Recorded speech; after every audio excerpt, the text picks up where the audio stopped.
penilaian inspektorat terhadap kinerja Bupati Nina Agustina selama 4 tahun lebih itu sangat baik. Kesejahteraan masyarakat, daya saing daerah, aspek pelayanan umum, skor semuanya itu mencapai rata-rata 92,90%, dan itu artinya nilai capaian kinerjanya 92,28%, dan itu kategorinya sangat baik. Satu-satunya kepala daerah di Indonesia yang capaian kinerjanya dari 2021 sampai 2024 nyaris sempurna itu hanya Bupati Indramayu, dan itu adalah Bupati Nina Agustina. Ya, data yang diberikan itu adalah hasil daripada data-data yang sudah diperhalus, diperbaiki, dipercantik, sehingga output dari data tersebut ya tentu hasilnya baik juga, iya kan? Ada istilah garbage in, garbage out. Jadi sampah yang masuk ya sampah juga yang keluar.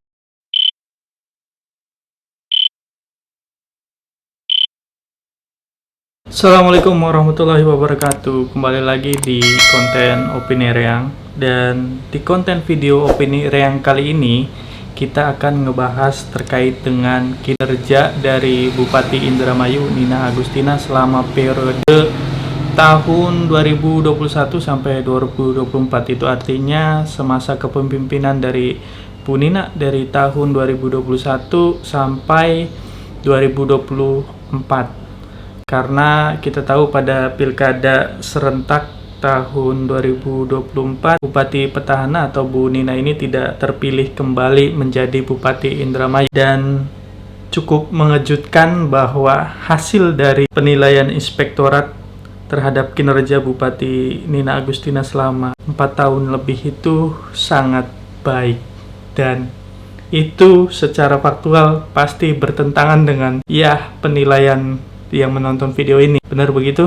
Oke, jadi pemerintah Kabupaten Indramayu telah merilis capaian kinerja dari Bupati Indramayu Nina Agustina. Seperti yang dikatakan, itu penilaian dari periode tahun 2021 sampai 2024. Indikatornya cukup tidak begitu kompleks antara capaian atau kinerja yang dilakukan oleh pemerintah Kabupaten Indramayu, dalam hal ini kepemimpinan Bupati Nina Agustina. Nah, di sini disebutkan bahwa berdasarkan hasil pengawasan capaian kinerja pada masa kepemimpinan Bupati Nina Agustina menunjukkan hasil yang sangat baik, tanda kutip sangat baik, dengan capaian yang pertama indikatornya aspek kesejahteraan masyarakat, capaian kinerjanya 72,97%, skornya 25,54%,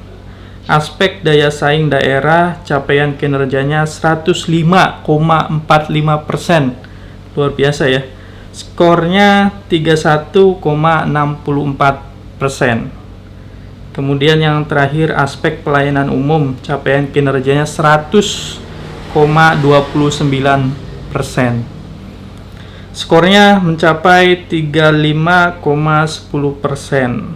Dan kalian tahu bahwa dari ketiga aspek tersebut, kesejahteraan masyarakat, daya saing daerah, aspek pelayanan umum, skor semuanya itu mencapai rata-rata 92,90%, dan itu artinya nilai capaian kinerjanya 92,28%, dan itu kategorinya sangat baik.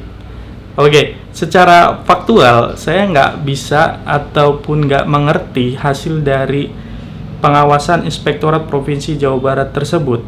Dari tiga aspek itu kayaknya nilainya nyaris sempurna, dan saya berani katakan di video ini satu-satunya kepala daerah di Indonesia yang capaian kinerjanya dari 2021 sampai 2024 nyaris sempurna itu hanya Bupati Indramayu, dan itu adalah Bupati Nina Agustina. Coba kalian cek di daerah-daerah kalian, kepala daerah ataupun bupatinya itu mencapai kinerja seberapa persen dan seberapa baiknya sih. Oke kan? Nah, di samping daripada kinerja Bupati dinilai sangat baik oleh Inspektorat Provinsi Jawa Barat, kita secara faktual memahami bahwa ada beberapa isu yang perlu dicermati, bahwa Indramayu dianggap bodoh oleh Kementerian Pendidikan, dan hal tersebut diungkapkan oleh Kepala Kejaksaan Negeri Kabupaten Indramayu. Di situ dibilang bahwa Indramayu itu dinilai bodoh. Itu imbas daripada manipulasi data pusat kegiatan belajar masyarakat yang disetorkan ke Kementerian Pendidikan, dan itu menjadi wajah buruk pendidikan di Kabupaten Indramayu. Dan berikutnya, Kajari Indramayu juga menyebutkan bahwa dana bantuan operasional sekolah itu dikorupsi, dan ini adalah kebalikan daripada penilaian kinerja dari Inspektorat Provinsi Jawa Barat. Secara faktual, secara empirik kita melihat bahwa ada persoalan manipulasi, kita dianggap bodoh, ada soal korupsi dana BOS, ada soal stunting, ada soal indeks pembangunan manusia yang masih sangat rendah dan rata-rata kita hanya lulus sekolah dasar. Kemudian kemiskinan juga kita dinobatkan sebagai daerah termiskin seprovinsi Jawa Barat. Dan ini artinya saya benar-benar nggak paham penilaian dari Inspektorat Provinsi Jawa Barat ini yang menilai bahwa Bupati Nina Agustina itu kinerjanya sangat baik. Dan kalau kita melihat wajah dari Bupati Nina itu saat ini memang lagi full senyum karena Inspektorat menyatakan bahwa kinerjanya itu sangat baik. Dan oke, saya cuma ingin mengingatkan aja bahwa saat ini laporan dari LSM Gapura terhadap Bupati Nina itu sudah sampai ke Komisi Pemberantasan Korupsi. Namun saya belum tahu perkembangan terkait dengan apakah sudah diperiksa atau belum.